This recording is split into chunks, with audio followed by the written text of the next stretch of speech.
How to see TikTok private account videos. So the very first thing you want to do is to head over to your application TikTok. Make sure that you are logged into a specific account.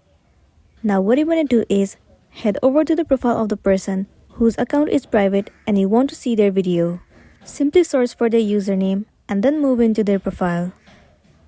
So let's say this is the profile of the person who you want to see the video, but you can see that it says this account is private.